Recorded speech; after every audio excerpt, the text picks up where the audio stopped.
దేశంలో ధాన్యాన్ని అంటే ఆహార ధాన్యాలు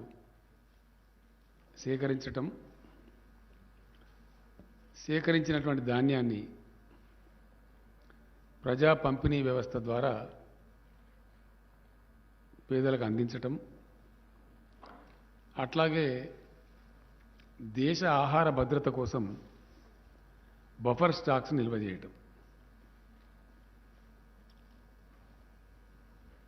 దేశాన్ని ఆహార రంగంలో స్వావలంబనంగా ఉంచడం కోసం ఏ దేశమైనా సరే బఫర్ స్టాక్స్ అనేది మెయింటైన్ చేయటం, సేకరించడం. దాన్ని రెండు రకాలు. ఒకటి ఆహార కొరత ఏర్పడకుండా ఆహార రక్షణ కోసం,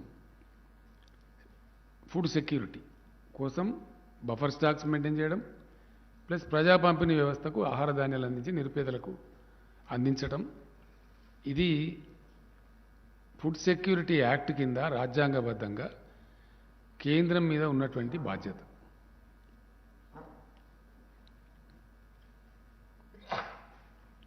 ఈ బాధ్యత గత అనేక సంవత్సరాల నుంచి దేశం ఏర్పడ్డ కాడి నుంచి మనకు స్వతంత్రం వచ్చిన కాడి నుంచి జరుగుతూ ఉంది. ఇలా కొత్తగా జరగడం లేదు. Nothing knew about it. It's a settled system. ఇప్పుడు ఇక్కడ జరుగుతున్నది ఏంటి అంటే, ఈ భారతీయ జనతా పార్టీ ప్రభుత్వం కేంద్రంలో వచ్చిన కాడి నుంచి వీళ్ళు పూర్తి రైతు వ్యతిరేక విధానాలు అవలంబిస్తూ ఉన్నారు. పూర్తి స్థాయి పేదల వ్యతిరేక విధానాలు అవలంబిస్తూ ఉన్నారు. సామాన్య మధ్యతరగతి ప్రజల యొక్క వ్యతిరేక విధానాలు అవలంబిస్తూ ఉన్నారు. అవి అనేక విధాలుగా మనకు కనపడతా ఉన్నాయి. ఒక రకంగా కాదు. దేశంలో ఇలా మధ్యతరగతి ప్రజలు ఎక్కువ వాడేటువంటి గ్యాస్ ధరల పెంపుని కావచ్చు, సామాన్య ప్రజలు మధ్యతరగతి ప్రజలు వాడే పెట్రోల్ ధరల పెంపు కావచ్చు, ఇట్లా అనేక రంగాల్లో మనకు కనపడతా ఉంది. ఒక రంగం అని కాదు. అట్లాగే ఈ ధాన్యాన్ని ప్రొక్యూర్ చేసి ఆహార భద్రతను పరిరక్షిస్తూ ప్రజా పంపిణీ వ్యవస్థను నడపాల్సినటువంటి కేంద్రం ఈరోజు చాలా దురదృష్టకరంగా తన సామాజిక బాధ్యతను విస్మరించి మేము కొనలేము అని చెప్తున్నారు, నిరాకరిస్తున్నారు. భారతదేశంలో ఉండేటువంటి పరిస్థితి ఏంటంటే, కేంద్ర ప్రభుత్వం ఎఫ్సిఐ కోసం ఆహార సేకరణ చేస్తే, అంటే ఫుడ్ గ్రెయిన్స్ ప్రొక్యూర్మెంట్ చేస్తే, రాష్ట్రాలు తమ బాధ్యతగా ప్రొక్యూర్మెంట్ సెంటర్లు ఓపెన్ చేసి సేకరించి వాటికి అప్పగిస్తాయి. ఇది జనరల్గా దేశవ్యాప్తంగా ఏ రాష్ట్రంలో అయినా సరే జరిగే వ్యవహారం, జరిగే తతంగం. అందులో మరి ప్రధానంగా అది బియ్యం కావచ్చు, గోధుమలు కావచ్చు, రెండే ప్రధానమైనటువంటి సేకరణ చేస్తుంది ఎఫ్సిఐ. ఎందుకంటే మన దేశంలో అయితే రొట్టె తింటారు, లేకపోతే అన్నం తింటారు. మేజర్గా తినేటువంటి తిండి అయితే రొట్టె రూపంలో తింటారు, లేకపోతే అన్నం రూపంలో తింటారు. కాబట్టి సేకరణ చేసేది ఏంది ఎఫ్సిఐ అంటే ఈ రెండే ప్రధానంగా. వేరే ధాన్యం రైతులు ఎవరికి వాళ్ళే అమ్ముకుంటారు. పాపం మార్కెట్లను బట్టి పంటలు వేసుకుంటారు, అమ్ముకుంటారు, జరిగిపోతుంటుంది. దీనిలో పెద్ద రాద్ధాంతం పుట్టించి పెద్ద గందరగోళం చేసి దేశ రైతాంగాన్ని మొత్తం గందరగోళపరుస్తూ ఉంది ఇలా బీజేపీ ప్రభుత్వం కంప్లీట్గా.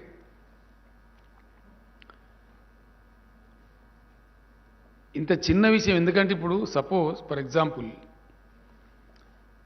ఇది ఎట్లా ఉంటుందంటే చాలా సులభమైనటువంటి విషయం.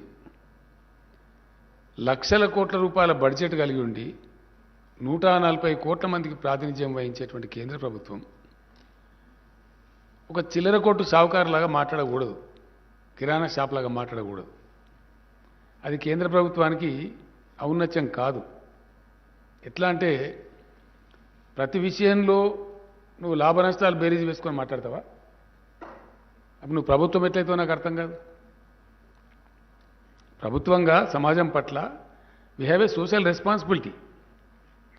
ఏ ప్రభుత్వం అన్నా కానీ, ఇప్పుడు ప్రజా పంపిణీ వ్యవస్థ ఉంది, ఇట్స్ ఏ సోషల్ రెస్పాన్సిబిలిటీ. అట్లానే ఆహార భద్రత, దేశ ఆహార భద్రత is also a social responsibility. దాని నిర్వహణలో భాగంగా కేంద్ర ప్రభుత్వానికి ఎప్పుడన్నా అనుకోకుండా ఏదైనా కారణం చేత కొంచెం నిల్వలు పెరిగినాయి అనుకో, దానికి ఆల్టర్నేటివ్స్ ఆలోచించే శక్తి కూడా కేంద్రానికి ఉంటుంది. ఆ కేంద్రమే ఆ బాధ్యత నిర్వర్తించాలి. ఆ ప్రాసెస్లో ఒక 30,000 కోట్లు 40,000 కోట్లు 50,000 కోట్లు పోను 1,00,000 కోట్లు నష్టం వస్తే కేంద్రం భరాయించాలా. ఇవి చిల్లర కొట్టు కాదు కదా, నాకు అర్థం కాదు. ఆ ప్రాసెస్లో ఒకవేళ ఏదైనా కొంత స్టాప్ గ్యాప్ అరేంజ్మెంట్లో కొద్ది గ్యాప్ వస్తే కేంద్రం షుడ్ బేర్ దట్.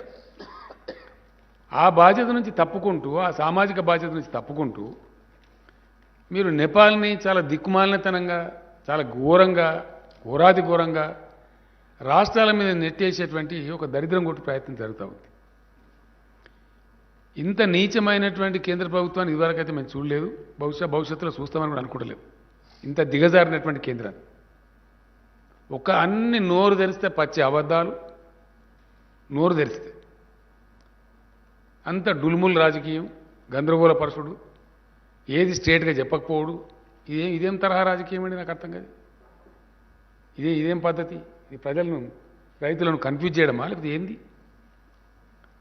ఇప్పుడు వెరసి ధాన్యం సేకరణ విషయంలో ఇలా మంత్రివర్గంలో దాదాపు 3-4 గంటల పైన చాలా సుదీర్ఘంగా చర్చ చేసినాం. ఇప్పుడు తేలుతున్నది ఏంది? ఇక్కడ సింపుల్ విషయం. మొన్న పోయినప్పుడు మేము అడిగినాం చాలా స్పష్టంగా, యాసంగిలో మేము ఇచ్చిందే తీసుకోలేదు, తీసుకుంటామని ఇక్కడ ఎఫ్సీఐ మేనేజర్ రాసిస్తాడు. ఆయన రాసిచ్చిన లెటర్ మంత్రికి చూపించి నేనే స్వయంగా చూపించిన. ఇవి ఆయన రాసిచ్చిండా ఈ పరిస్థితి? నా ముందే ఆయన ఏమంటాడు, ఆయన సస్పెండ్ చేస్తా. నువ్వు సస్పెండ్ చేస్తావు, సస్తావు. రాసిచ్చిండు కాబట్టి మేము నీకు జోకినం బియ్యము, దానికి డబ్బు తీసుకోవాలంటే, ఇవ్వాలంటే మేము తీసుకోమంటాడు. ఎందుకు తీసుకోవు అంటే మేము బాయిల్డ్ రైస్ తీసుకోము, ఉప్పుడు బియ్యం తీసుకోము. మరి తీసుకోకపోతే నేను కొన్నా, రైతులకు డబ్బులు ఇచ్చినా, మరి అప్పుడు ఏం చేయాలి? నేను ఎటు పోవాలా అంటే దానికి సమాధానం చెప్పాడు. అప్పుడు ఏమంటాడు, మెడ మీద కత్తి పెట్టి, మొన్న మీకు ఇచ్చిన లెటర్స్ ఉంది మీ దగ్గర, భవిష్యత్తులో మేము పారాబాయిల్డ్ రైస్ ఇయ్యము అని మీరు అండర్టేకింగ్ ఇస్తే అది తీసుకుంటా. పోయిన యాసంగిలు ఇచ్చింది, లేకపోతే తీసుకోను అంటే అధికారులకు చెప్పిన నేను రాసేయండి, మరి తప్పదు కదా, మరి ఏం చేస్తాం మనం? వాళ్ళు రాసిచ్చింది, మెడ మీద కత్తి పెట్టి రాయించుకున్నది కేంద్రం. నువ్వు రాసి ఇస్తేనే తీసుకుంటా, లేకపోతే తీసుకోను. 25 లక్షల టన్నుల బియ్యం మీద పడితే, లేకపోతే మనం ఆల్రెడీ కొన్నాం, ప్రొక్యూర్మెంట్ చేసినాం, మిల్స్లో ఉంది, రైతులకు డబ్బులు పే చేసినాం. చాలా హై వాల్యూ ఉంటుంది. మరి అప్పుడు ఏం చేయాలి? రాష్ట్ర ప్రభుత్వం ఏం చేయాలి? ఆర్థిక స్థితి కూడా అంత ఉండదు కదా రాష్ట్ర ప్రభుత్వం దగ్గర. సో అది ఆ విధంగా రాయించుకున్నారు. తర్వాత మేము పోయినప్పుడు కూడా, నేను స్వయంగా వెళ్ళినప్పుడు కూడా ఆయన చాలా స్పష్టంగా చెప్పిండు కేంద్ర మంత్రి నాకు, మేము బాయిల్డ్ రైస్ ఒక గింజ కూడా తీసుకోము. ఇక్కడ వస్తున్నది ఏంది? 2 విషయాలు అడిగినండి. సరేనా, మరి రైస్ తీసుకుంటావు కదా, అది ఎంత తీసుకుంటావు? సంవత్సరానికి కోటా అయ్యి, సంవత్సరానికి ఒకసారి కోటా ఇచ్చేసి మేము ఇంత తీసుకుంటామంటే మేము పండించి ఇస్తాం నీకు, మా రైతులకు చెప్తాం.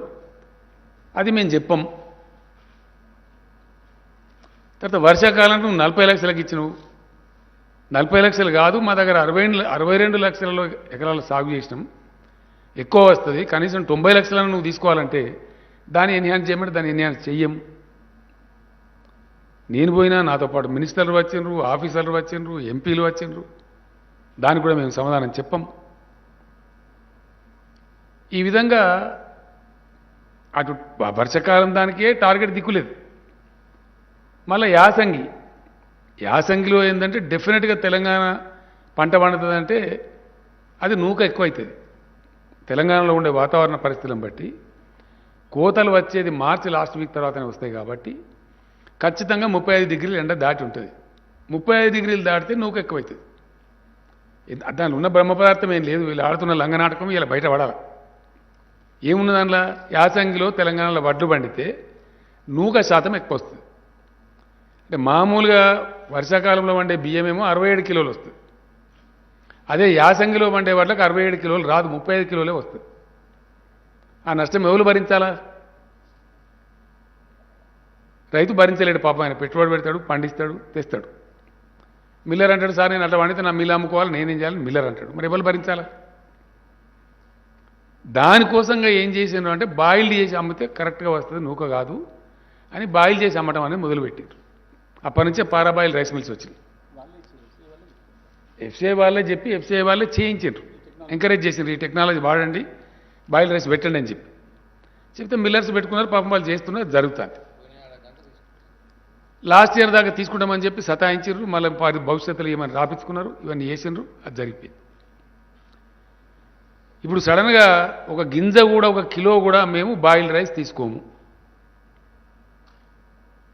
మీరు రాసియండి అని మెడ మీద కత్తి పెట్టేమో రాయించుకోవాలి, అంతే కదా.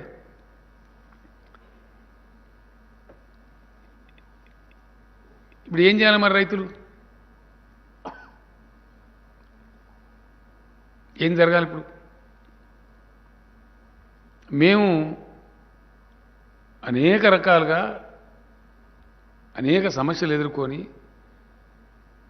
విభజన చట్టం ద్వారా వచ్చినటువంటి పూర్తిస్థాయిలో కేంద్రం సహకరించకున్నా, ఆంధ్రప్రదేశ్ వాళ్ళు బాగా సతాయించిన, వితిన్ తెలంగాణ ఉన్న కొంతమంది రాజకీయ రాక్షసులు వందల వేల కేసులు వేసినా అన్ని ధీటుగా ఎదుర్కొని బ్రహ్మాండంగా ప్రాజెక్టులు కట్టాం. చాలా గందరగోళంగా ఉన్నటువంటి కరెంటును మంచిగా చేసి కరెంటు 24 గంటలు వచ్చేట్టు చేసినాం. గ్రామీణ ఆర్థిక వ్యవస్థ పటిష్టం కావాలని ఒక్క వ్యవసాయం కాదు అనేక రంగాలలో చర్యలు తీసుకున్నాం. దాంట్లో వ్యవసాయం కూడా చాలా బాగా పటిష్టపరిచినాం. రైతులను అద్భుతంగా ఎంకరేజ్ చేయడానికి రైతు బంధు ఇచ్చినాం. రైతులు చనిపోతే కుటుంబాలు బదారణ పడద్దని రైతు బీమా ఇచ్చినాం. 24 గంటలు ఫ్రీ కరెంట్ ఇచ్చే ఒకే ఒక రాష్ట్రం ఈ దేశంలో తెలంగాణ. వాటర్ సెస్ లేకుండా, నీటి తీరువా అనే ఒక రూపాయి కూడా తీసుకోకుండా నీటి తీరువా పాత బకాయిలు రద్దు చేసి ఇప్పుడు మళ్ళీ ఫర్దర్ ఒక రూపాయి కూడా కలెక్షన్ చేయకుండా నీటి తీరువా వసూలు చేయకుండా నీళ్ళు ఇచ్చే ఒకే ఒక రాష్ట్రం ఇండియాలో తెలంగాణ. ఏ రాష్ట్రం కూడా లేదు, అందరు నీటి తీరువా తీసుకుంటారు. కాలువల ద్వారా ప్రాజెక్ట్ నీళ్ళు కనుక ఇస్తే, చెరువుల ద్వారా ఇస్తే కూడా వాటర్ సెస్ కలెక్ట్ చేస్తారు, ట్యాక్స్ నీటి పన్ను వసూలు చేస్తారు. పాత నీటి పన్ను బకాయిలు రద్దు చేసి ఇప్పుడు కొత్తగా నీటికి పన్ను లేకుండా మా రైతాంగం బాగా పంటలు పండించాలని పండిస్తున్న ఏకైక రాష్ట్రం తెలంగాణ. దీంతో ఏమైపోయింది, మీకు ఇచ్చిన టేబుల్లో ఉన్నది, బ్రహ్మాండమైనటువంటి వ్యవసాయ విస్తరణ జరిగింది. చాలా అద్భుతమైనటువంటి పంటల దిగుబడి పెరిగింది తెలంగాణలో. మీకు ఇచ్చిన టేబుల్స్లో ఉందండి, చాలా స్పష్టంగా ఉంది.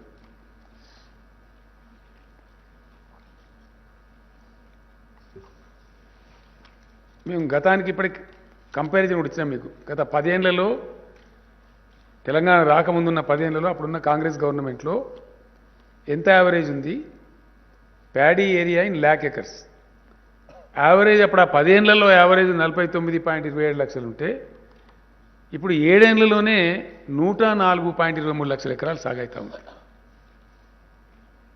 విస్తీర్ణం. మీ టేబుల్ చూస్తే మీకు అర్థమవుతుంది, మీకు చాలా స్పష్టంగా ఇచ్చినాం మేము.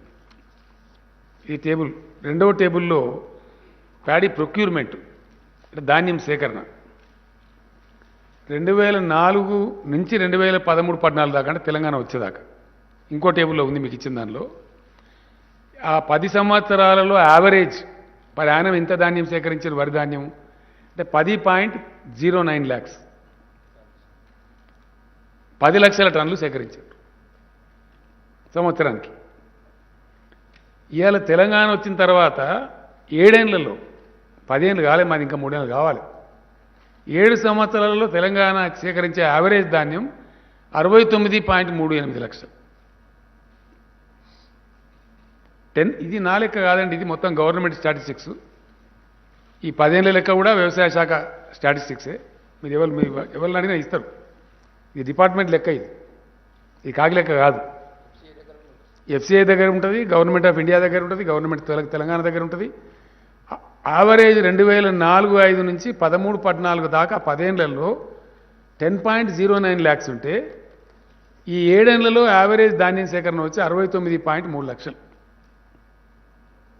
హైయెస్ట్ ప్రొక్యూర్మెంట్ అయింది last year 141.08 lakh metric tons.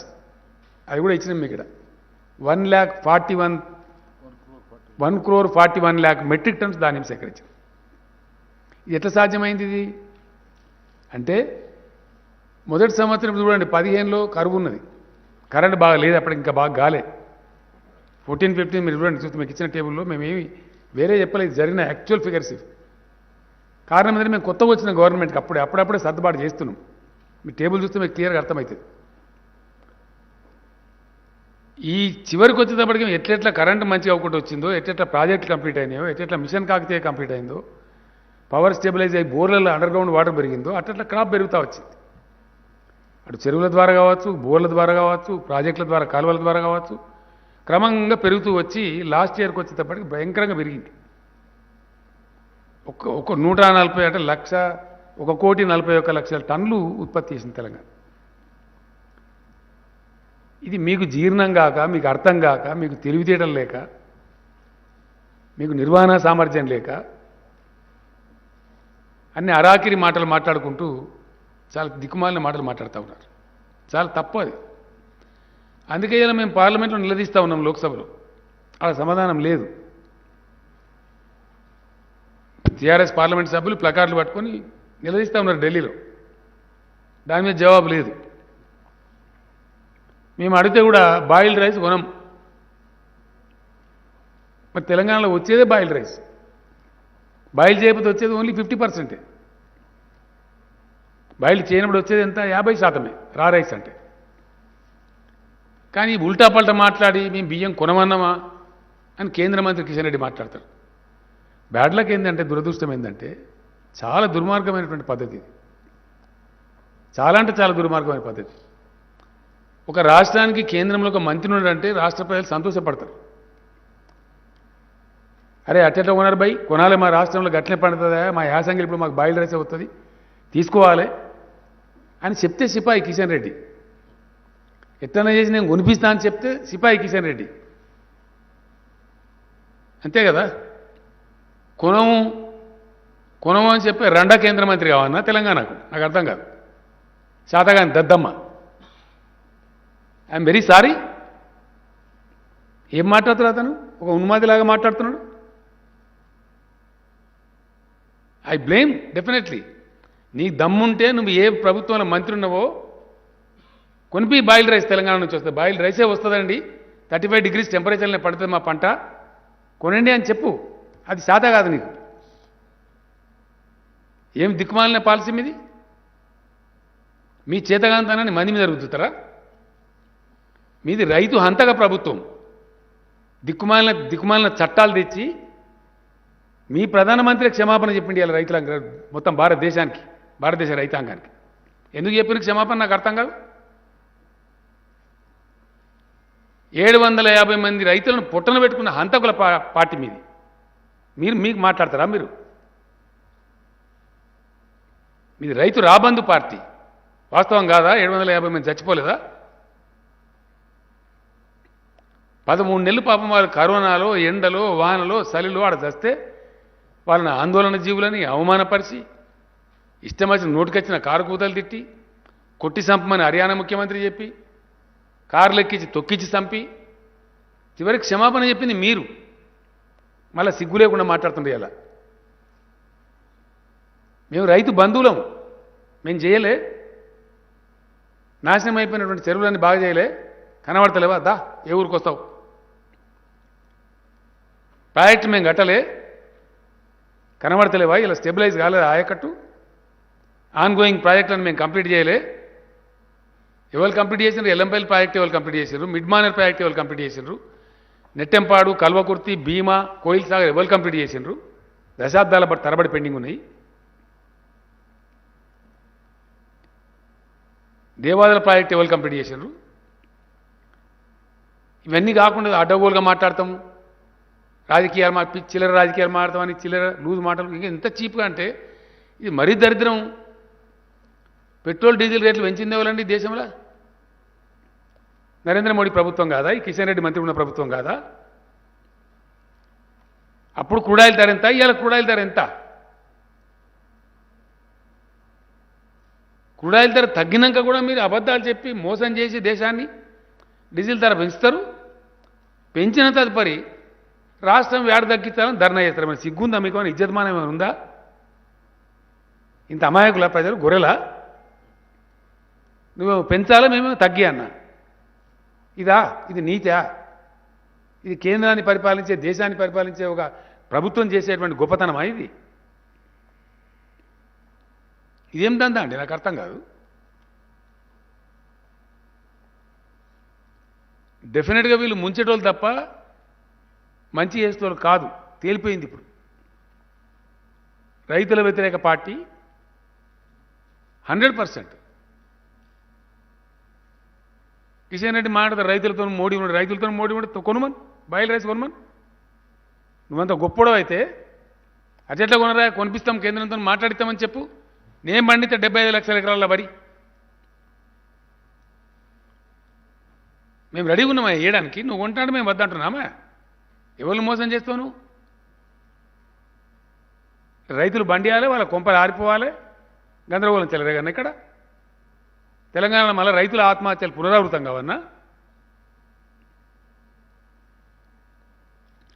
ఇది చాలా భరించరానటువంటి మాటలు ఇవ్వాలి అతను మాట్లాడి. ఇవ్వాలి అగ్రికల్చర్ పాలసీ, నీకు ఎరక తోక అగ్రికల్చర్ పాలసీ. మాకెందుకు లేదు అగ్రికల్చర్ పాలసీ? బ్రహ్మాండ అగ్రికల్చర్ పాలసీ లేకపోతేనే 1,41,00,000 టన్నుల బియ్యం ఇచ్చినామా నీకు పోయిన సంవత్సరం? ఏం కొంటాం? అదంతా కాదా, తెలంగాణ వడ్డు పండిస్తుంది, బాయిల్ రైస్ అవుతుంది, కొంటవా కొనవరా బాయ్ చెప్పండి. అది చెప్పాడట. అంత వాటి ముఖ్యాన్న అంటే మూడు చూడు దింపి చూపించినట్టు. రా రైస్ ఎంత తీసుకుంటావు అది చెప్పాడు. వానాకాలం దానికే దిక్కులేదు. ఇప్పుడు వర్షాకాలంలో ఎంత తీసుకుంటావో చెప్పాడట. పంట వస్తూనే ఉన్నది, కొంటూనే ఉన్నాం. ఇవాళకి ఆల్రెడీ తెలంగాణ ప్రభుత్వం 22 లక్షల టన్నులు కొనేసింది. కానీ మేము కళ్ళ అక్కడ పోయి డ్రామా పెడతాము. ఇప్పుడు పెడదు రాయిగా. మేము స్పష్టంగా తెలంగాణ రైతాంగాన్ని తెలియజేస్తూ ఉన్నాం. ఇవాళ కేంద్రంలో ఉన్న ప్రభుత్వం వైఖరి మీరు గమనిస్తూ ఉన్నారు. రైతు చట్టాలు తెచ్చి వాళ్ళని అరిగోస పెట్టి ఢిల్లీ బార్డర్ మీద సల్లె వాళ్ళని చంపి 700 మంది 50 మంది రైతులను చంపి ఇలా తీరా చట్టాలు వాపసు తీసుకున్న ప్రభుత్వం కేంద్ర ప్రభుత్వం, బీజేపీ ప్రభుత్వం. అంటే ఎంత డులుముల్ ప్రభుత్వం ఇది, ఎంత మోసగారి ప్రభుత్వం. ఈ ప్రభుత్వంలో ఉన్న కేంద్ర మంత్రి కావచ్చు, ఇక్కడ ఉండబడే వాళ్ళ పార్టీ అధ్యక్షుడు కావచ్చు, చాలా దరిద్రంగా ప్రజలను కన్ఫ్యూజ్ చేసే విధంగా మాట్లాడుతూ ఉన్నారు. వీళ్ళ వైఖరి మేము పోయినప్పుడు కేంద్ర మంత్రి ఏమో ఆయన ఇంకోటి మాట్లాడతాడు. ఆయన నేను పోయొచ్చిన మొన్న. ఆ తర్వాత ఎమ్మెల్యేలు, మంత్రులు, ఎంపీలు డెలిగేషన్ పోయినారు, అధికారుల బృందం పోయింది చీఫ్ సెక్రటరీ గారి నాయకత్వంలో. ఆ తర్వాత మళ్ళీ పోయినారు రమ్మంటే ఆయన ఇచ్చిన డేట్ ప్రకారం. ఆడ 9-10 మంది ఎంపీలు ఉంటే అందరు కలిసిపోయినారు. మళ్ళీ ఇంతమంది వచ్చినా మీకేం పని లేదా, వేరే పని లేదా అంటాడు ఆయన. ఇదా రాష్ట్ర ప్రభుత్వం తరఫున, రాష్ట్ర రైతుల తరఫున ఒక వ్యవసాయ శాఖ మంత్రి, ఆయనతో పాటు ఇంకో 3 మంత్రులు, 10 మంది ఎంపీలు పాలసీ వస్తే మా రైతులకు చెప్పుకుందాం, మంచిగా చెడనో బతకాలి కదా, పెంచినామని చెప్పిపోతే మీకేం పని లేదా, వేరే పని లేదా అంటాడా కేంద్ర మంత్రి? పని లేక పోతారా 10 మంది ఎంపీలు, 4 మంత్రులు, chief secretary, agriculture secretary, finance secretary? పచ్చి అబద్ధాలు నోరు తెరిస్తే పచ్చి. ఎంత దుర్మార్గం అంటే మీరు స్టన్ అవుతారు. మీరు పొద్దున రామకృష్ణ అడగండి, ఆ లెటర్ ఇస్తాడు. మీరు తీసుకోవచ్చు, ఇప్పుడు కూడా తీసుకోవచ్చు. లేదు మీద పంట అంతా లేదు, శాటిలైట్ చూపెడతలేదు. శాటిలైట్ చూపెడతలేదా, నీ మెదడు చూపెడతలేదురా బయట గంతావాదం ఎందుకు మాట్లాడుతావు? మేమైనా పైరవకాల్లా కనబడుతున్నాం, మేము రాష్ట్ర ప్రభుత్వం, మేము ఏమనుకుంటున్నావు నువ్వు అని మొత్తం లెక్కలు కొంచెం మొక్క మీద కొట్టినాం. కరెక్టే ఉన్నది, 62 లక్షల ఎకరాల వరి ఉన్నదని మేము రిపోర్ట్ ఇస్తే లేదు అంటాడు, శాటిలైట్ చూపెడతలేదు అంటాడు. ఇంత తెలివి తక్కువ ఒక కేంద్ర ప్రభుత్వం మాట్లాడేది. మళ్ళీ మేము తీసుకుపోయి ఇచ్చిన తర్వాత కరెక్టే 58,66,000 ఎకరాలలో ఉంది అని మళ్ళీ ఒప్పుకుంటాడు. అని ఏ మాట కరెక్ట్ నీది? ఏది కరెక్ట్? మీ వ్యవహారం ఏంది అసలు? రైతుల జీవితాలతో ఇదేనా చెలగాటమాడే పద్ధతి? ఒక రాష్ట్ర ప్రభుత్వంతో వ్యవహరించే పద్ధతేనా ఒక కేంద్ర ప్రభుత్వం? ఇదేనా ఈ వ్యవహారమా? ఈ గోల్మాల్ చేసి మీరు రాజకీయాలు చేస్తామనుకుంటున్నారా? ఇట్లా చాలా చీప్గా బిహేవ్ చేసి మాట్లాడుతూ ఉన్నారు, ప్రజలను గందరగోళపరిచి మాట్లాడుతూ ఉన్నారు. డెఫినెట్గా తెలంగాణ రైతులను ముంచుతారు వీళ్ళు 100%. ఎందువల్ల ఈ మాట చెప్పాల్సి వస్తుంది? ఈ బాధ ఎందుకు అవుతుంది? రేపు రైతులు పండిస్తారు, ఇది తీసుకోడు, ఏం కావాలి గతి? ఏమవుతుంది? పెట్టుబడి పెడతారు, పాపం కష్టం చేస్తారు, పంట వస్తుంది.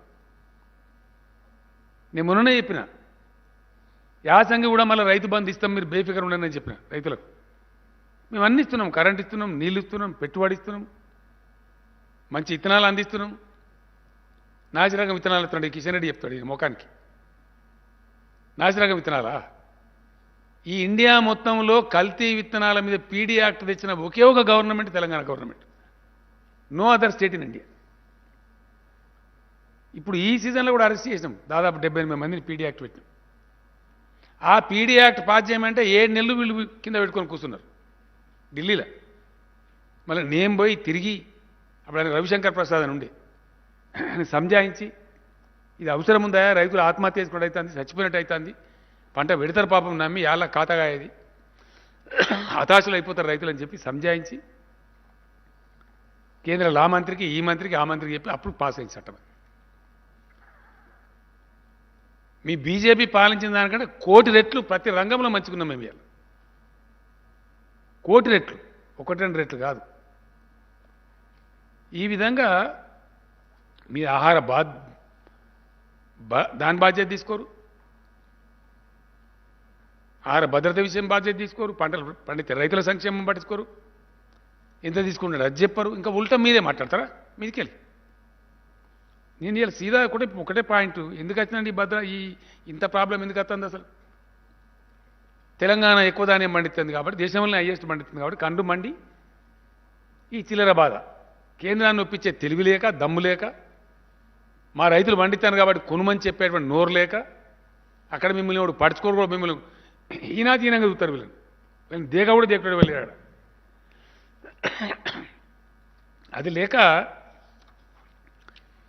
ఈ దిక్కుమాలిన దరిద్రానికి పిచ్చి పిచ్చి మాటలు మాట్లాడుతూ ఉన్నారు.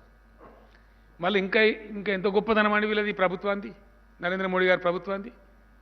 మీకు గ్లోబల్ హంగర్ ఇండెక్స్ అని ఇచ్చినాం, మీ దగ్గర ఉంది, దయచేసి చూడండి. గ్లోబల్ హంగర్ ఇండెక్స్లో ఈ కేంద్ర మంత్రి సిగ్గు లేకుండా మాట్లాడతాడు పీయూష్ గోయల్, మాట్లాడడానికి నోరెట్లతో తెలియదు నాకు. ఈ must be ashamed. Global index, hunger index అంటే ప్రపంచ ఆకలి సూచిక ఇది ఏం చూపెడుతుంది?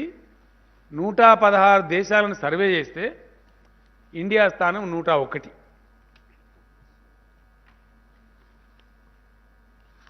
హిందూ పేపర్లో కూడా చాలా పెద్ద రాశాను ఈ మధ్యనే, పూర్తి అనాలిసిస్ రాశాను హిందూ పేపర్, నేను చదివిన.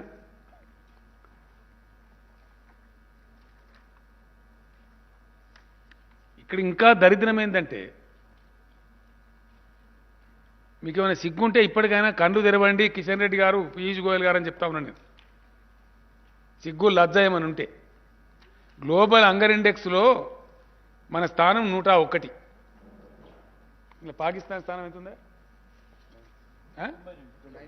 పాకిస్తాన్ యొక్క ర్యాంకు 92, బంగ్లాదేశ్ను నేపాల్ 76. ఇది మన బతుకు. పాకిస్తాన్ బంగ్లాదేశ్ ర్యాంక్ ఏమో 76, పాకిస్తాన్ కాదు మన బంగ్లాదేశ్ నేపాల్ ర్యాంకు 76, పాకిస్తాన్ ర్యాంక్ ఏమో 92, మన బతుకేమో 101. ఇది గ్లోబల్ హంగర్ ఇండెక్స్. మీరు మాట్లాడతారు మా దగ్గర నిల్వలు ఎక్కువైనాయి, అవసరం లేదు, స్టాక్స్ పైల్ అయినాయి అంటే ఏదన్నట్టు ఇది? అప్పట్లో విప్లవ కవి రాసిండు, అన్నపు రాసులు ఒకవైపు, ఆకలి కేకలు ఇంకోవైపు. అది అట్లే ఉంది కదా కథ.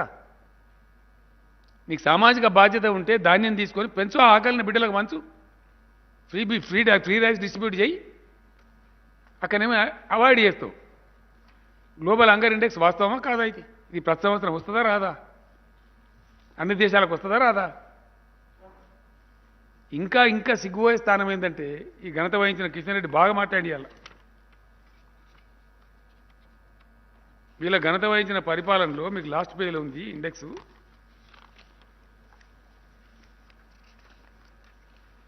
ఇక మీకు ఇది చూస్తే అర్థమవుతుంది. మీ దగ్గర ఉంది ఇదేంది? ఇది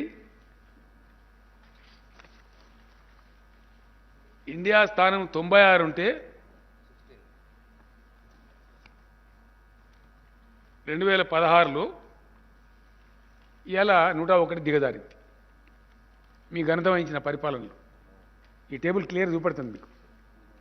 అంటే మీ ప్రభుత్వంలో భారతదేశంలో ఆకలి కేకలు పెరిగినాయి. గ్లోబల్ హంగర్ ఇండెక్స్ మన ముఖం మీద ఉమ్మేసినట్టుగా ఉన్నది. Yes, definitely 100%. It's a fact. ఇవన్నీ ఇట్లా ఉండగా మాకు చేత కాదు, మాకు కొనడం ఇష్టం లేదు, మేము కార్పొరేట్లకు అప్పచెప్పదలుచుకున్నాము, అదాని అంబానీలకు అప్పచెప్పదలుచుకున్నాము అనేది చట్టాలు తెచ్చిండ్రు. రైతులు గట్టి కూర్చొని ఇలా ఉత్తరప్రదేశ్లో ఓడిపోతాం, పంజాబ్లో ఓడిపోతామని వణుకుడు పెట్టంగానే చట్టాలు వాపసు తీసుకున్నారు. ఇది వాస్తవం. చట్టాలు గొప్ప అయితే ఎందుకు వాపసు తీసుకున్నారు? ఎందుకు క్షమాపణ అయిపోయిన రైతులకు? రేపు తెలంగాణ రైతులు కూడా మీ గతికి ఇంతే క్షమాపణ చెప్పుడే. ఇలా ఉత్తర భారత రైతులకు చెప్పిన వాళ్ళు రేపు తెలంగాణ రైతులకు చెప్పారని ఏం నమ్ముతాం? ఎట్లా నమ్ముతాం? మిమ్మల్ని ఏ విధంగా నమ్ముతాం? మీ క్రెడిబిలిటీ ఏంది నాకు అర్థం కాదు. పెద్ద నోరు పెట్టి మాట్లాడంగానే అయిపోయానా అడమైన మాటలన్నీ? ఈ విధంగా ఇదే కాకుండా రైతుల ఉసురు పోసుకోవడానికి, మధ్యతరగతి ప్రజల ఉసురు పోసుకోవడానికి ఇంకో దుర్మార్గమైన చట్టం, కరెంటు చట్టం తెస్తా ఉన్నారు. ఖచ్చితంగా రైతుల మెడ మీద కత్తి పెట్టి ఎట్టి పరిస్థితులలో ప్రతి బోర్ కాడ మీటర్ పెట్టాలి. నాకు నిన్న వచ్చింది ఉత్తరం పవర్ మినిస్టర్ గారికి, ఆర్కే సింగ్ అని మంత్రి గారు. విద్యుత్ సంస్కరణల మీద మాట్లాడాలి, ముఖ్యమంత్రి గారితో నాకు సమావేశం ఏర్పాటు చేయండి అని వచ్చింది ఉత్తరం వచ్చింది. ఇప్పుడు సంస్కరణ అంటే ఏంటంటే ప్రతి బోరుకు మీటర్ పెట్టానట ఖచ్చితంగా. పెట్టకపోతే రాష్ట్రానికి వచ్చే అప్పులు కట్ చేస్తారట.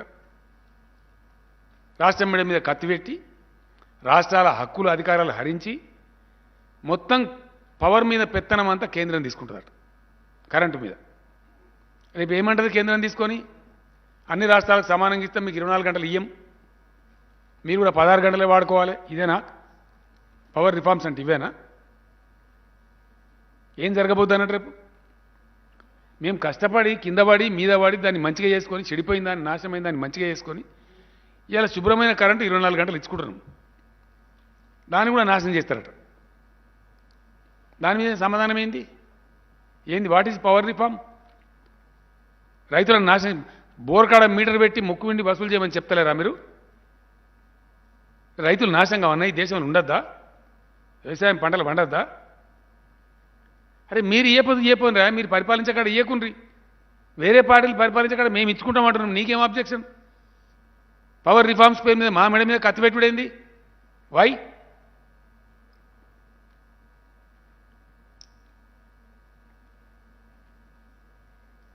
ఏంది అది కూడా ఉందిగా, అది చాలా పెద్ద కథ.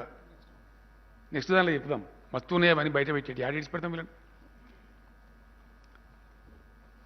తప్పదిగా ఈ దేశంలో రైతులు బాగుపడాలంటే ఈ ప్రభుత్వాన్ని పారదోలాలి ఈ దేశం నుంచి 100%. We have to fight A battle. సామాన్య ప్రజలు, పేద ప్రజలు, రైతులు వాళ్ళకి రక్షణ రావాలంటే ఈ దుర్మార్గమైన బీజేపీ పరిపాలన పోవాలి ఈ దేశం నుంచి 100%. ఏం వైఖరండి ఇది? నాకు అర్థం కాదు. మేము పెంచుతాం డీజిల్ ప్రైజు, మళ్ళీ బదాల్లో మేమే లొల్లి పెడతాం. ఇంత మాయం వచ్చిందిరా ఉంటుందా? ఇంతకన్నా దుర్మార్గం ఉంటుందా? మేము వడ్లు కొనము, అయినా గొడవ పెడతాం. కొరేమ్మా కొన అంటూను నువ్వే, నిరాకరిస్తూను నువ్వే, మా పాలసీ మారిందని చెప్తావు నువ్వే, బాయిల్డ్ రైస్ కిలో కూడా కొనంటావు నువ్వే, మళ్ళీ కళ్ళాల కడ పోయి నువ్వే వేసేస్తావా? ఇదేం కథనండి? ప్రపంచం లెక్కలేదు ఇది. ఎక్కడ ఉంటుందా ఇటువంటి కథ? పనికి మాలిన చట్టాలు తెచ్చేది నువ్వే, రైతులకు క్షమాపణ చెప్పేది నువ్వే, 750 మంది రైతుల సావులకు కారణం నువ్వే, వాళ్ళకు రూపాయి పరిహారం అంటే ఇస్తే ఈమెంట్ ఇస్తలేవేంది? నాకు అర్థం కాదు. అంటే ఈ విధంగా ఎవరు మోసం చేస్తారు నాకు అర్థం కాదు. ఎన్ని రోజులు మోసం చేస్తారు ఈ దేశాన్ని మీరు? మళ్ళీ మీ పర్ఫార్మెన్స్ గొప్పగా ఉందా అంటే 80 లక్షల కోట్ల అప్పులు చేసిండ్రు. దేశంలో పేదరికం పెరిగింది లాస్ట్ 2 ఇయర్స్లో. అవి కూడా ఉన్నాయి ఇండెక్స్లు. ఇంకా రేపేళ్ళు ఇస్తాం మీకు నేను. దేశంలో గత 2 ఏళ్లలో భయంకరమైన పేదరికం పెరిగింది. దేశం యొక్క అప్పులు 80 లక్షల కోట్లు, వీళ్ళ హయాంలో చేసిన 80 లక్షల కోట్లు, మొత్తం 1,30 లక్షల కోట్లు ఉన్నాయి. పాత 50 లక్షలు ఉంటే వీళ్ళు 80 లక్షలు చేశారు. మరి ఏం ఉద్ధరించారు మీరు? మీరు ఎవరికి కిరీటం పెట్టినరు? గత 7 ఏళ్లలో నరేంద్ర మోడీ ప్రభుత్వం ఈ దేశ ప్రజలకు చేసింది ఏ రంగంలో, మీరు సాధించిన ప్రగతి ఏంది, దమ్ముంటే గది చెప్పు. ఎందుకంటే మేము కూడా శబ్బాష్ అంటాం. ఏ రంగంలో చేసినండి? పేదల కోసం ఏమైనా చేసినరా మీరు దళితులకు చేసినరా, గిరిజనులకు చేసినరా, బీసీలకు చేసినరా, మహిళలకు చేసినరా, రైతులకు చేసినరా, నిరుద్యోగ యువకులకు చేసినరా, ఎవరికి చేసిన మీరు నాకు అర్థం కాదు. మీరు చేసిన వెల్ఫేర్ ఏంది, మీరు చేసిన గొప్పతనం ఏంది, ఈ దేశాన్ని మీరు ఉరగబెట్టింది ఏంది? దేశం ఆకలి ఇండెక్స్లో 101 స్థానాన్ని తీసుకొని పోయినారు. దేశంలో పేదరికాన్ని పెంచిండ్రు. దేశంలో రైతుల ఆత్మహత్యలకు కారణమవుతున్నారు. 750 మంది రైతులను పుట్టన పెట్టుకున్నారు. ఇది మీరు చేసిన దేశంలో. ఇంకా మిమ్మల్ని నిట్నే ఆలోచిస్తే మత పిచ్చి లేపి దేశానికి ఖచ్చితంగా దేశంలో విభజన రాజకీయాలు తెస్తున్నారు. ఈ దేశాన్ని రావణ కాష్టం చేస్తారు ఖచ్చితంగా వీళ్ళు. ఏమవుతుందంటే రేపు ఫలితం మంచో చెడ్డనో అనేక దేశాలలో, అనేక సమాజాలు, అనేక మతాలలో కలిసి బతుకుతున్న ఇండియాలో. You are totally destroying the eco of India. Yes, Telangana రాష్ట్ర ప్రజానికం కూడా ఆలోచించాలి. ఇవాళ అద్భుతమైనటువంటి ఐటీ ఇండస్ట్రీ వస్తూ ఉంది, అద్భుతమైన పరిశ్రమల పెట్టుబడులు వస్తూ ఉన్నాయి. ఒక ఇండియా టుడే సర్వేలో వాళ్ళే చెప్పినారు, ఆర్థికంగా పటిష్టపడతా ఉంది తెలంగాణ. నంబర్ 1 ఉంది. As far as economy is concern, India Today ఇచ్చిన rating number 1 in the country. ఇది తెలంగాణ సోషల్ ఈకో మంచిగా ఉంటే, బ్యాలెన్స్గా ఉంటే, శాంతియుతంగా ఉంటే ఇది సాధ్యమవుతుంది. రేపు పొద్దున మతాల మధ్య పంచాయతీ పెట్టి, పొద్దున్న లేతే మత కల్లోలాలు పెట్టి, కర్ఫ్యూలు పెట్టి, లాఠీ చార్జీలు పెట్టి, ఫైరింగ్లు పెట్టి ఉంటుందా ఈ పరిస్థితి? I request the intellectual community of Telangana, please think, are we here to accept that bloody BJP to destroy the echo of Hyderabad, echo of Telangana? Is it desirable to destroy the whole state's economy but for silly divisive politics? ఇదా ఈ దేశానికి కావాల్సింది? I'm sorry, no, we will fight to any extent, 100%, come what may. దేశాన్ని మొత్తం నాశనం చేస్తాము.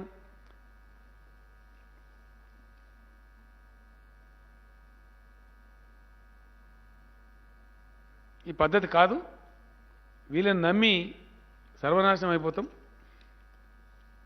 మేము ఎంత పని చేసినామో తెలిసి అలా రైతులకు తెలుసు, మీకు కూడా తెలుసు విలేకరులు. ఒకసారి ఆత్మమెట్టి ఆలోచిస్తే 7 ఏళ్ల కింద ఏందండి తెలంగాణ?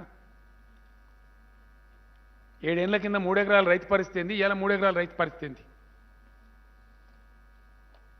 7 ఏళ్ల కింద తెలంగాణ పల్లెలలో ఎంత డబ్బు ఉంటుండే, ఇవాళ ఎంత డబ్బు ఉన్నది? ఇవన్నీ నిజాలు కావా? తెలంగాణ భూముల ధరలు ఎక్కడి నుంచి ఎక్కడికి పోయినాయి? చాలామంది దుర్మార్గులు, దరిద్రులు, బుట్టచోరుగాళ్ళు, పనికి మాలినోళ్ళు తెలంగాణ రాష్ట్రం అయితే ధరలు పడిపోతాయి, భూములు అని మాట్లాడేది. పడిపోయినాయా, పెరిగినాయా? అసలు 20 లక్షల లోపల ఇవాళ భూమి దొరుకుతుందా తెలంగాణలో ఎక్కడన్నా? ఎక్కడి నుంచి ఎక్కడ పోయింది తెలంగాణ వాల్యూ, తెలంగాణ రైతు వాల్యూ? 5 ఎకరాలున్న తెలంగాణ రైతు ఇలా కోటీశ్వరుడు. అదే 7 ఏళ్ల కింద బిచ్చగాడు, వలసపోయిండు. పోలే, మనం చూడలే. 5 ఏళ్ల కింద 5 ఎకరాలున్న రైతేమో హైదరాబాద్ కూలి పనికి వచ్చిండు. ఇలా 5 ఎకరాలున్న రైతు తెలంగాణలో ఏ మారుమూలకు పోయినా, నువ్వు కాగజ్ నగర్ పోయినా, మక్తల్ పోయినా, గద్వాల్ పోయినా, భద్రాచలం పోయినా, మద్నూరు మన జుక్కలు పోయినా 20 లక్షల లోపల ఎకరం జాగా లేదు. రోడ్ సైడ్ ఉంటే 30 లక్షలు, 40 లక్షలు, 50 లక్షలు. రాజీవ్ రహదారి లాంటి రాష్ట్ర హైవేకో, నేషనల్ హైవేకో అంటే 3 కోట్లు, 4 కోట్లు ధర. తెలంగాణ రైతుల వాల్యూ పెరగలేయాల. ఆనాడు ఆంధ్రాలో ఎకరం అమ్మి ఇక్కడ 3 ఎకరాలు కొన్నారు. ఇలా మా నల్గొండ రైతులు హుజూర్నగర్ నియోజకవర్గం నుంచి, మిర్యాలగూడ నియోజకవర్గం నుంచి ఎకరం అమ్మి ప్రకాశం జిల్లాలో పోయి 5 ఎకరాలు కొంటారు, 4 ఎకరాలు కొంటారు. ఎస్, తెలంగాణ రైతులుగా కాలు ఎగరేసి ప్రకాశం జిల్లాలో కొంటున్నారు, కర్ణాటకలో కొంటున్నారు భూములు. 1 ఎకరం అమ్మి 3 ఎకరాలు, 2 ఎకరాలు కొంటున్నారు. ఈ ఫ్యాక్ట్ కాదా? ఖచ్చితంగా మేము ఏ తెలంగాణ సాధించాలనుకున్నామో, ఏది కలగన్నామో చేసినాం. తెలంగాణలో ల్యాండ్ రేట్స్ పెరిగినాయి, రైతులు కోటీశ్వరులు అయినారు. ఒక పల్లెలో కోటాను కోట్లు ఉంటున్నాయి. ఇవాళ నాకు ఒక ఫ్రెండ్ వచ్చి చెప్పింది, సార్ ఇలా మా ఊళ్ళో 6 కోట్ల రూపాయలని బ్యాంకులలో మీరు కొన్న పంట ధాన్యం డబ్బు వచ్చింది, ప్లస్ మీరు వేసిన రైతు బంధు డబ్బులు వచ్చినాయి, 2 జమ అయినాయి సార్. మేము మేనేజర్ల దగ్గర పోయి ఆడితే పోయిన పంటలు చెప్పిండి నాకు. మేనేజర్ యాసంగి ధాన్యం కొన్నాం, డబ్బులు వేసినాం, వర్షాకాలం రైతు బంధు వేసినాం, 2 కలిస్తే మా ఊరు బ్యాలెన్స్లో సార్ మా ఊరు రైతుల డబ్బు 6 కోట్ల రూపాయలు ఉంది. 7 ఏళ్ల కింద ఏముండే, లక్షలు కూడా దిక్కు లేకుండే. ఇలా తెలంగాణ గ్రామాలు ఎంత ముఖం తెల్లబడ్డది. దీనికి అంతా ఎవరు కారణం? గ్రామం మొత్తం కలిపి లక్షలు లేకుంటుండే, ఇలా గ్రామం మొత్తం కలిపి కోట్ల రూపాయల ఆస్తి తయారైంది తెలంగాణలో. ఇలా మత్స్య కార్మికులు బ్రహ్మాండంగా చేపలు అద్భుతంగా పెంచి వాళ్ళు పైకి వస్తున్నారు, పశు సంపద పెరుగుతూ ఉంది, గొర్రెల పెంపకందారులు అద్భుతంగా తెలంగాణలో #1 ఇన్లాండ్ ఫిష్లో కంట్రీస్ #1 తెలంగాణ అని చెప్పి మన కేంద్రంలో మంత్రి చెప్పిండు పార్లమెంట్లో. మేం చెప్తలేం, మా స్టోరీ కాదు, మీ కేంద్ర మంత్రి చెప్పిండు. గొర్రెల పెంపకంలో హైయెస్ట్ గొర్రెలు ఉన్న ఈ రాష్ట్రం అంటే రాజస్థాన్ ఉండే ఇంతకుముందు, ఇవాళ #1 తెలంగాణ అని చెప్పి పార్లమెంట్లో సాక్ష్యం మీ మంత్రి చెప్పిండు. ఇదంతా ప్రగతి కాదా? వృత్తి పని వాళ్ళకి లాభం కాదా? వాళ్ళు మంచిగా లేరా? ఈరోజు ఒక గ్రీనరీగా చాలా చేసినాం, పంటల విస్తీర్ణం పెంచినాం, మంచి పవర్ ఇచ్చినాం, అన్ని ఇచ్చినాం. ఇవాళ దుర్మార్గులు ఇలా రాబందుల్లాగా వాళ్ళ మీద పడి వ్యవసాయ శాఖ మంత్రి గారు పాపం ఆయన ఆవేదనతో చెప్తున్నా, మీరు పంట వేయకండి వారి అని చెప్పిండు. ఎక్కడి నుంచి స్టార్ట్ అయిందండి ఇదంతా?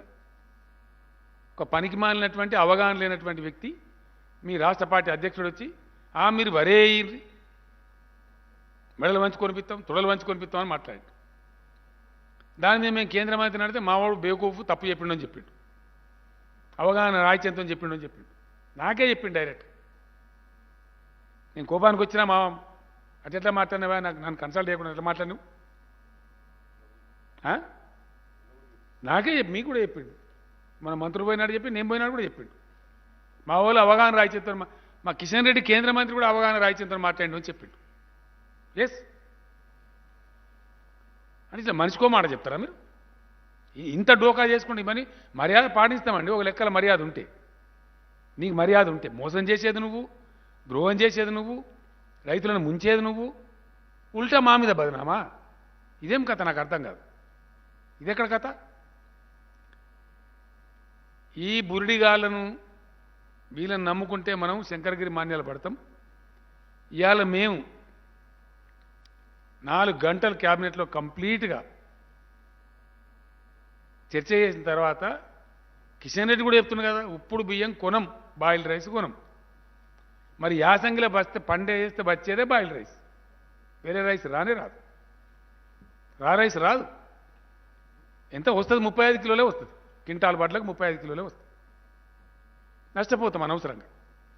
కాబట్టి కేంద్ర ప్రభుత్వం బాయిల్డ్ రైస్ కొనము అని పూర్తి స్థాయిలో ఇక సాధారణ బియ్యం కొంటాం ఘనత వహించిన కిషన్ రెడ్డి. ఎంత కొనరో కూడా చెప్పడు, అది లేదు. కేంద్ర ప్రభుత్వం బాయిల్డ్ రైస్ కొనము అని మేము పాలసీ మార్చుకున్నామని ఖరాఖండిగా చెప్పినటువంటి దరిమిల ఇలా క్యాబినెట్ సమావేశమై నిర్ణయం చేసినవి ఏంది అంటే, రాష్ట్రం ఏం చేస్తుంది? కేంద్ర ప్రభుత్వం ప్రొక్యూర్ చేసేదైతేనే కొనుగోలు కేంద్రాలు పెట్టి తీసుకుంటుంది. కాబట్టి యాసంగిలో కొనుగోలు కేంద్రాలు ఉండవు. నేను రైతు సోదరులకు క్లియర్గా చెప్తా ఉన్నా, వరి ధాన్యం కొనుగోలు కేంద్రాలు ఉండవు. కేంద్రం చేతులు ఎత్తేసింది కాబట్టి కేంద్రం తీసుకుంటేనే మనం ప్రొక్యూర్మెంట్ సెంటర్ పెడతాం. కేంద్రం తీసుకునే పరిస్థితి ఉందనుకో, మనం ఎక్కడ పెట్టుకుంటాం? మన గోడౌన్స్ ఉండవు, స్టాక్ చేసే పరిస్థితి ఉండదు. ఎందుకంటే దాన్ని ధాన్యం పెట్టాలంటే దానికి సిస్టమ్ ఉంటుంది అన్నమాట, సైంటిఫిక్గా పెట్టాలి. ఆ గోదాములు ఒక ఎఫ్సీఐ దగ్గరనే ఉన్నాయి ఇండియాలో, ఎవరి దగ్గర లేవు. దేశం మొత్తం ఆహార ధాన్యాలు పంచాల్సిందే వాళ్ళు. పబ్లిక్ డిస్ట్రిబ్యూషన్ సిస్టమ్ బాధ్యత ఉన్నదే వాళ్ళ మీద, రాజ్యాంగ విహితమైన బాధ్యత వాళ్ళది, constitutional responsibility of government of India. అంటే బియ్యం పెట్టినా వడ్లు పెట్టినా సైంటిఫిక్గా పెట్టాలా, దాన్ని పీరియాడికల్గా ఫ్యూమిగేట్ చేయాలి, నిల్వలు ఎట్లా కాపాడాలనే పద్ధతి, శాస్త్రీయ పద్ధతులు ఉంటాయి. అవి రాష్ట్రాల దగ్గర ఉండయి. పీరియాడికల్ ఫ్యూమిగేట్ చేయాలి, ట్రీట్ చేయాలి, ఎట్లా తీయాలనో తీయాలి పద్ధతిగా. అదంతా ఎఫ్సీఐ దగ్గర ఉంటుంది ఆ టెక్నాలజీ, వేరే దగ్గర ఉండయి. మనం నెల 2 నెలలు ఏదో పెట్టగలిగితే మామూలు ట్రాన్సిటరీ అరేంజ్మెంట్, కానీ సంవత్సరాల తరబడి నెలల తరబడి పెట్టగలిగే కెపాసిటీ ఏ రాష్ట్రానికి కూడా ఉండదు ఇండియాలో. కాబట్టి కేంద్రమే నిటారుగా చేతులెత్తేసింది కాబట్టి రాష్ట్రం ధాన్యం సేకరించే ప్రశ్న ఉత్పన్నం కాదు, కొనుగోలు కేంద్రాలు ఉండవు. రైతులు ఏమంటారు పాప అమాయకంగా, సార్ ముందు చెప్తే మేము వేరే పంట వేసుకుందాం కదా, కొంటారేమో అని ఆశపడ్డం, తీసుకుంటారేమో అని ఆశపడ్డం. నేను పేగులు దిగదా కొట్టాను. నేను స్వయంగా పోయిన 3-4 సార్లు, కనీసం 15 సార్లు మన రాష్ట్ర అధికారులు పోయినారు, 6 సార్లు మన ఎంపీలు, మన మంత్రులు, వ్యవసాయ శాఖ మంత్రి గారి నాయకత్వంలో, సివిల్ సప్లైస్ మంత్రి గారి నాయకత్వంలో మన మంత్రివర్గ బృందం పోయింది. విమానం ఖర్చులు దండుగైపోయినాయి. చివరికి నిరాశపడి మళ్ళీ చివరికి ఇప్పుడు ఏం మాట్లాడుతుండ్రు, ఈరోజు ఏం మాట్లాడుతాడు ఈ రాష్ట్రానికి చెందిన కేంద్ర మంత్రి, నేను ఉన్నా, నేను పెద్ద సిపాయి కూతురు, నేను కేంద్ర మంత్రిని, ఎట్లన్నా చేసి కొనిపిస్తా అంటే నువ్వు సిపాయి. కొనము బాయిల్ రైస్ కొనము, రా రైస్ ఎంత కొంటామో చెప్పము. ఇదా ఇది గొప్పతనమా? ఒక కేంద్ర మంత్రి ఒక గొప్పతనమా? రాష్ట్ర రైతుల యొక్క బతుకుతో నువ్వు చెలగాట మాడతావా? ఇదేం ఆర్గ్యుమెంట్ అండి? I'm very sorry. దీని మీద చిల్లర రాజకీయం మాట్లాడు, చెత్త మాటలు మాట్లాడు, దీనికి సంబంధం లేని మాట. ధాన్యం ఎంత కొంటావురా బాబు అంటే నువ్వు హుజురాబాదు, తోకబాదు, ఇంకో బాదు, గదా అని చెత్త ఒకటే దాన్ని మాట్లాడిన మాట విన్నారు కదా మీరు. తలా తోక, గజువేలట, ఇందు దుబ్బాకనట, ఇంకేమేమో ఉంది అందులో ముచ్చట తప్ప అదేమి. ఒక అర్థవంతంగా జరుగుతున్న చర్చ ధాన్యం మీద. కొంటవా కొనవా? కొంటే ఎంత కొంటావు కదా చెప్పమనగా సాదా కాదట.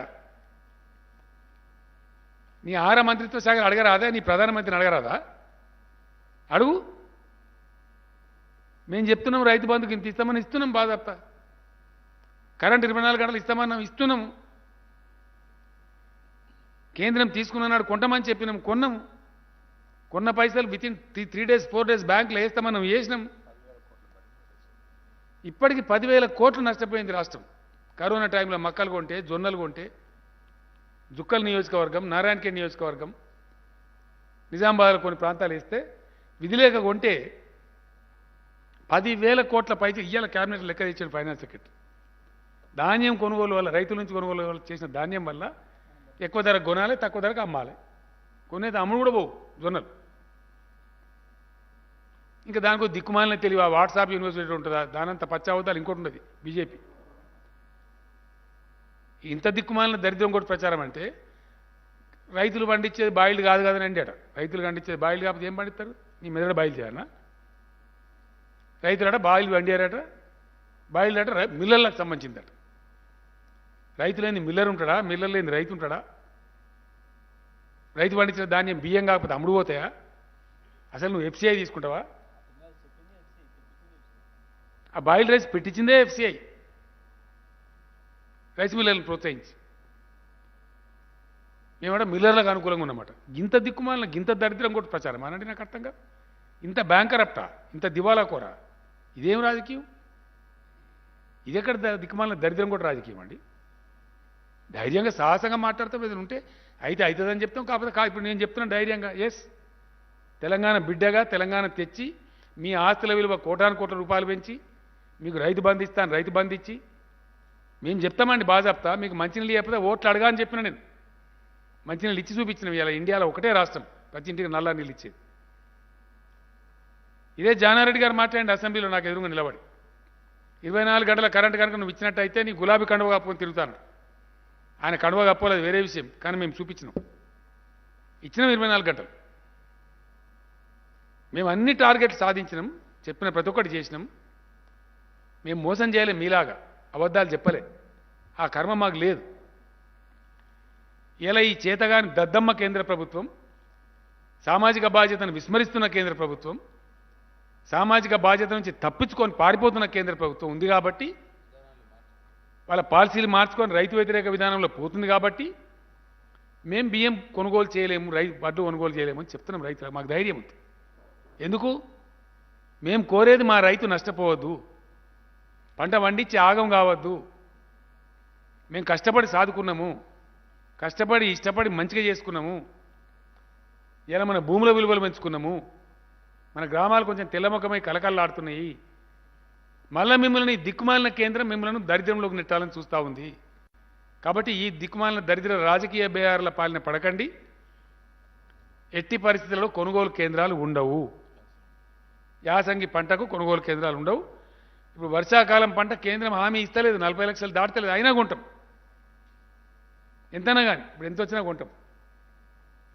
కేంద్రం కొనకపోతే కొంత బీజేపీ ఆఫీస్ ముందర పోస్తాం, ప్రధానమంత్రి ఆఫీస్ ముందర పోస్తాం. ఎస్, ఎక్కడ పోయాలి మరి? పోతే పోయా తుట్ల బాగుతాం అనుకుని 1000 లారీలు పెట్టి కొంచెం పోయి ఢిల్లీలో వారబోస్తాం, ఇండియా గేట్ కాడ. మీరు చూస్తారు, మీరు చూడబోతారు. మరి ఇంకేం చేస్తాం? ఇక వర్షాకాలంలో కొంటాము, ఎంతైనా కొంటామని మాట్లాడుతున్నారు కిషన్ రెడ్డి. ఇక చూస్తాం. కొనలేదనుకో, ఈడ కిషన్ రెడ్డి ఇంట్లో పోస్తాం, బీజేపీ ఆఫీసులో పోస్తాం, ఢిల్లీలో ఇండియా గేట్ కాడ పోస్తాం. Yes, we have to do that. పోతే ఇంకో 200 కోట్ల లారీ కిరా పెడతాం, కొంచెం పోస్తాం. మరి ఇంకేం చేయాలి? వీళ్ళని ఎక్స్పోజ్ చేయాలి. మీ తప్పుడు విధానాలతోని మీకు దేశాన్ని నడిపే చేతగాక, ఆర్థిక వ్యవస్థను సరైన గాడిలో పెట్టే చేతగాక, మీ అసమర్థ విధానాల వల్ల దేశాన్ని అప్రపాలు చేస్తారు, రైతులను ఆగం చేస్తారు, పంటలు కొనుగోలు చేయరు, ఉల్టా రాష్ట్ర ప్రభుత్వాలపై బదనాం పెడతారా? ఇది ఎక్కడ పద్ధతి అండి? ఇదేం పద్ధతి? We are very sorry. Kishan Reddy, మొత్తం నీ వ్యాఖ్యలు వాపసు తీసుకోవాలి. నువ్వు సారీ చెప్పాలి తెలంగాణ రైతులకు. నువ్వు మోసం చేస్తున్నావు తెలంగాణ రైతులను. లేదా బహిరంగ చర్చకు వస్తావా? దా, ఎక్కడో మాట్లాడదాం, ఏ చౌరస్తాలో కూర్చున్నాం రా. ఇదేం పద్ధతి అండి? ఇంత మోసం ఉంటుందా? టార్గెట్ చెప్పే తెలివి లేదు నీకు. అసలు నాకు అర్థం కాదు. టార్గెట్ సాధించే తెలివి లేదు, రాష్ట్రానికి దమ్ము లేదు. మీ పార్టీ ఫోరంలో మాట్లాడు. మా సిగ్గు పోతుంది, అవతల కేసీఆర్ సెంటు తండని చెప్పు, తీసుకురా టార్గెట్ను. ఇన్ని టన్నులు కొంటాం తెలంగాణలో అని చెప్పు. అది మొగతనం. ఏం కొంటామో చెప్పము, మీకు తెలియదు. అట్లా మీకు ఎవరైనా చెప్తారా? మిమ్మల్ని అంతేనా? ఇంక మళ్ళీ ఉల్టా మేమే పెద్ద నోరు పెట్టుకొని మాట్లాడతాం. రాజకీయం సంగతి చూద్దాం, సందర్భం పోయినాక నడుతుంది. ఆడోడు ఈడోడు గెలవగానే ఆగమాగమైపోయి దుంకులాడి ఎగిరినా కథ. నువ్వు పోలేదా మొన్న? ముసిరాబాద్ ఒక దెబ్బకి ఎగిరిపోలే, కేసీఆర్ దెబ్బకు. నువ్వు స్వయంగానే ఓడిపోయినావు కదా. గంత అహంకారం ఎందుకు నాకు అర్థం కాదు. గెలిపోవటములు సహజం కదా, రాజకీయాలు జరుగుతూ ఉంటాయి కదా. ఇలా గిన్ని ఎమ్మెల్సీ ఎలక్షన్లు జరుగుతున్నాయి, నీ బతికే నేను ఉన్నదా నీకు జాగా? ఆల్రెడీ మేము 13 గెలిచిన యునానిమస్గా గర్వపడతామా? ఇంకో 6 నడతాని అన్నీ మేమే గెలుస్తామని అంటామా? పోతే ఓటరు పోతే పెద్ద ఇష్యూవా? దానికి ఒక లెక్కనా? అదేం పెద్ద ఇష్యూ అని నాకు అర్థం కాదు. అన్ని చిల్లర మాటలు, అన్ని కాయగూరుకుడు మాటలు. ఇవే ఉందాతనమా? ఇది ఔన్నత్యమా? ఇది గొప్పతనం అనిపిస్తుందా? ఇది ఎక్కడ కథ నాకు అర్థం కాదు.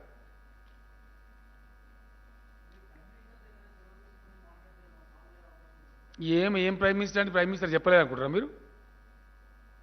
ప్రైమ్ మినిస్టర్ చెప్పలేదు అనండి. నేను చెప్పలేదని మీరు ఎట్లా అనుకుంటారు? చాలా సందర్భాలు అయిపోయినా, ఒక సందర్భం కాదు. లెటర్లు రాసినాము, ఓపెన్ లెటర్ రాసినాం ధర్నాకెళ్ళి. మొన్న రాసిన లెటర్ ప్రైమ్ మినిస్టర్కే కదా. ఏం రాలే.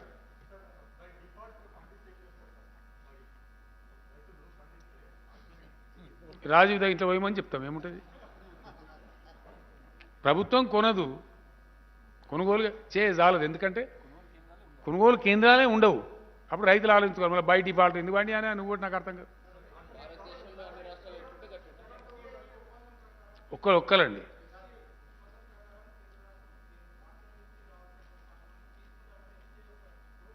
ఏం నోట్లేదండి. టార్గెట్ 40 లక్షలు ఇచ్చిండ్రు, అక్కడ వచ్చేదేమో 90 లక్షలున్నది.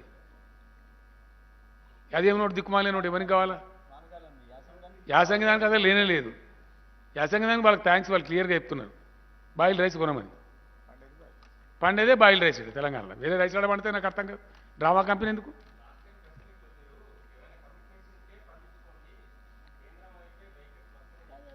నేను ఒక్కటే మాట మళ్ళా చెప్తా ఉన్నా, I will not go back. ఎప్పుడు నేను మాట్లాడినా నాకు 100% స్పష్టత ఉంటుంది. ఈ లంగా మాటలు మాట్లాడలే కేసీఆర్ ఎప్పుడు, అవసరం లేదు నాకు.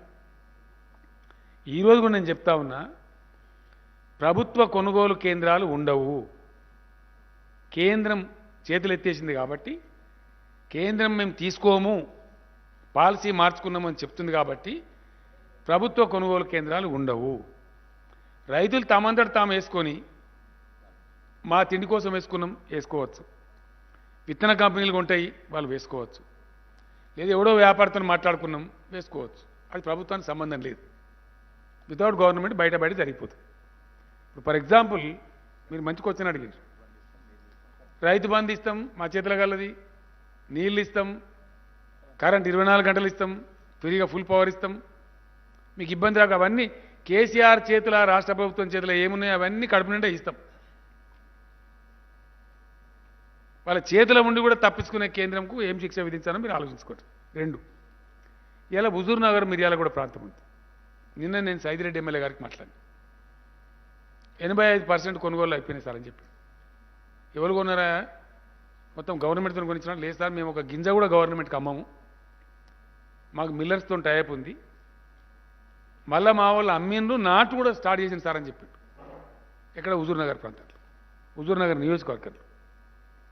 మీరు కూడా మాట్లాడచ్చు సైదిరెడ్డి గారు కావాలంటే.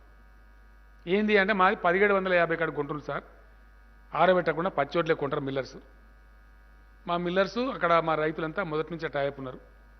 చింటూ అనే రకమేమో 21 మందికి కొంటున్నారు అని మొత్తం డీటెయిల్ చెప్పారు. నేను ఇంత ఆవేదన కూడా ఎందుకు మాట్లాడుతున్నా అంటే ఎవరో నిందించడం నా ఉద్దేశం కాదు. వాస్తవానికి పరిస్థితి గిట్లా ఉంటే మేము గ్రౌండ్ అంతా ఎంక్వైరీ చేస్తా ఉన్నాం, ప్రతి నియోజకవర్గం తెలుసుకుంటా ఉన్నాం, ఎక్కడ ఏం జరుగుతుందో తెలుసుకుంటా ఉన్నాం. మీ లెక్క చిల్లర రాజకీయాలు చేస్తలే, మాకు బాధ్యత ఉంది. రేపటి సంగతి దేవుడికి ఇలా మేము రాష్ట్ర ప్రభుత్వంగా ఉన్నాము, మేము నామినేట్ చేసిన ముఖ్యమంత్రులం కాము, ప్రజలు నామినేట్ చేసిన మమ్మలను. కాబట్టి ఆ రైతుల గురించి మేము తపన పడతాం.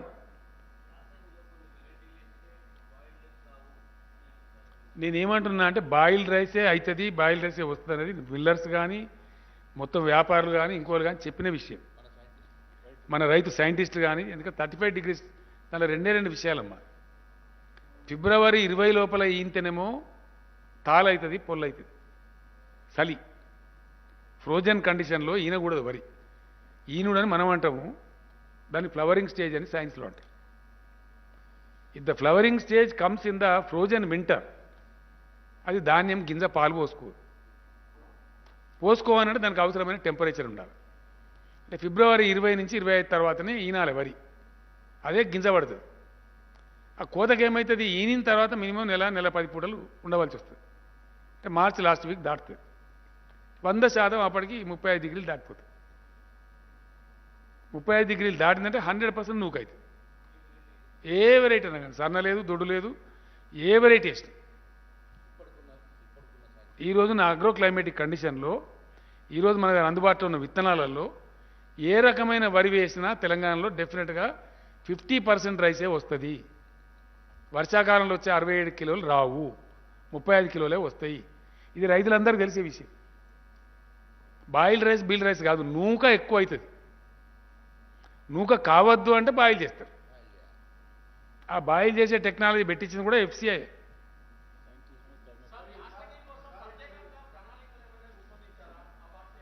ఇంకా ప్రణాళిక ఎక్కడదండి? ఇక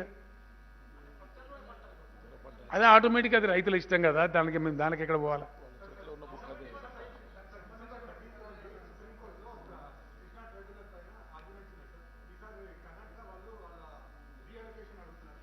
నువ్వు వేరే సబ్జెక్టులకు వెళ్ళిపోయినావు, కొద్దిగా ఆగిగా లాస్ట్లో అయిపోయావు. ఏంది? నేను ఏమంటున్నా అంటే అది రైతులు కూడా ఆలోచించుకోవాలి కదా.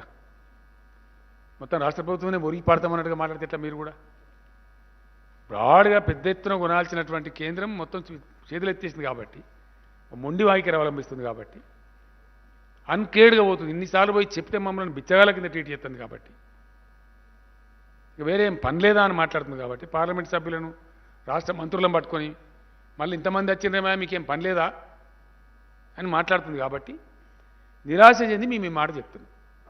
ఇవాళ ఈ రాష్ట్రం నుంచి ప్రాతినిధ్యం వహించే కేంద్ర మంత్రి కూడా ఏం చెప్తాడు? ఏమీ చెప్పడు. 4 ముచ్చట్లు ఏదో కేసీఆర్ని తిట్టి, ఇక మేము బాధ్యత దిగినాం కదా, ఇప్పుడు ఊకోం కదా, ఇక అడుగును నిలదీస్తాం. ఇక ఇక కాదు, ఢిల్లీలో నిలదీస్తాం, పార్లమెంట్లో నిలదీస్తాం, మొత్తం ఎస్ అన్ని అంశాల మీద కొట్లాడతాం. పవర్ బిల్లుకి మేము వ్యతిరేకం ఉన్నాం, కొట్లాడతాం సీరియస్గా, in the interest of the people of Telangana.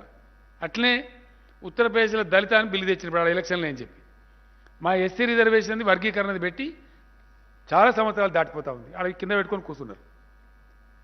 మా గిరిజన రిజర్వేషన్ పెంచమని చెప్పి పంపించాం, ఆడ కింద పెట్టుకొని కూర్చున్నారు. Wheel fight. లోక్సభలో రాజ్యసభలో ప్రతిరోజు నిలదీస్తాం. మేమేం పెట్టామండి, రైతు బంధు ఇస్తాం. మేమట్లా రైతులను తిప్పలో పెట్టాం. ధాన్యం కొనుగోలు రాష్ట్ర ప్రభుత్వం చెయ్యదు, ఎందుకంటే కేంద్రం నిరాకరించింది కాబట్టి. ధాన్యం కొన్నా రాష్ట్రం పెట్టుకునే సమర్థ శక్తి రాష్ట్రానికి లేదు, ఆర్థిక శక్తి లేదు, దాన్ని పెట్టే గోదాముల శక్తి లేదు. నేను స్పష్టంగా చెప్తున్నా, దాచుకుంటలేము కదా.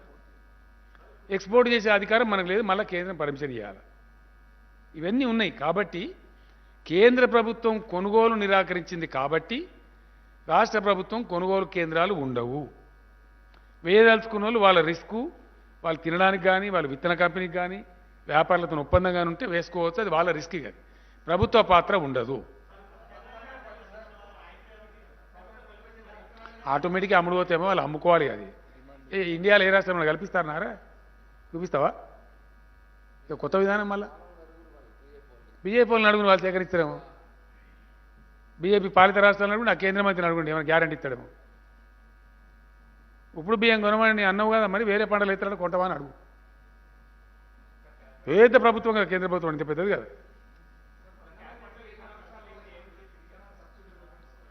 రైతులకు శాంక్షన్ చేసిన 22.5 కోట్లు చచ్చిపోయిన వాళ్ళకు 750 మందిని చంపారు కదా బీజేపీ ప్రభుత్వం.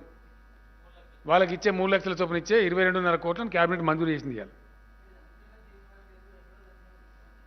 ఎవడన్నా బుద్ధినోడు మాట్లాడతాడు, ఆయనకు అంత 5 లక్షల రూపాయలు టంచనగా 3 రోజులు వస్తున్నాయి. తెలివినోడు మాట్లాడకొచ్చిన నావే. అది ఏమి దిక్కుమాలేదు అందనే బాబు.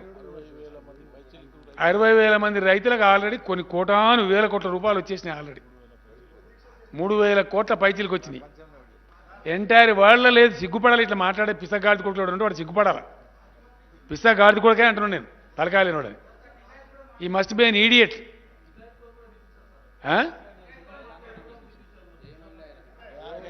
ఏంటిది అది? సరే, ఆయనకి పాపం ఏదో మిస్ఇన్ఫర్మేషన్ మాట్లాడుంటాడు. నేను చూడలే కూడా ఆయన ఏం మాట్లాడిండు వాస్తవానికి. క్వశ్చన్ ఈజ్, తెలంగాణలో అమలయ్యేటువంటి రైతు బీమా పథకం ఈ ప్రపంచంలో ఎక్కడైనా ఉందా? అది రాయి నువ్వు పేపర్. మొత్తం ప్రపంచంలోనే ఉందా, ఇండియాలో కాదు. తెలంగాణలో అమలవుతున్న రైతు బీమా పథకం, రైతు ఏ కారణం చేతి చచ్చిపోయినా సరే, అండ్ ఇన్సూరెన్స్ ఉంటే ఎట్లుంటుందండి? యాక్సిడెంట్కి ఉంటుంది, పాము కాటుకుంటుంది. ఇది అట్లా కాదు.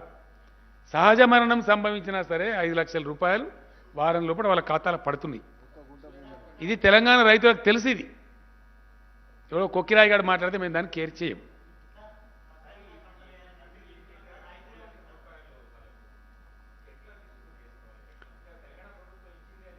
మేమే ఇస్తాం డెఫినెట్గా. నేనే పోయి డిస్ట్రిబ్యూట్ చేస్తా, మంత్రులు పోయి డిస్ట్రిబ్యూట్ చేస్తారు తప్పకుండా. గతంలో సైనికులకు చెప్పినాం, వీళ్ళకి చెప్పినాం, వాళ్ళకి మేమే ఇస్తాం.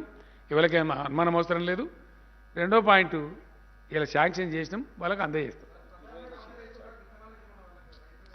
అది ఆటోమేటిక్ దొరుకుతాయండి. వ్యవసాయ శాఖను సంప్రదించవచ్చు, వాళ్ళు గైడెన్స్ ఇస్తారు. అది లోకల్గా అందరికీ తెలుసు. అది దాని పెద్ద ఎందుకు ప్రళయం బద్దలేదు ఏం లేదు.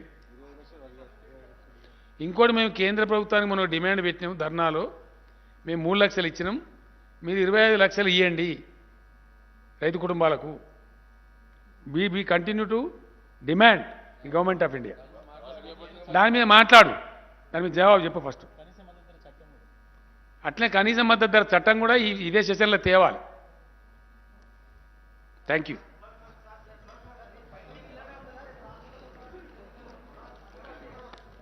మీకు రూపాయలు చాలా ఉంటాయండి ప్రెస్ కాన్ఫరెన్స్, అన్ని ఒక్క రోజు చేస్తే ఎట్లా? Thank you.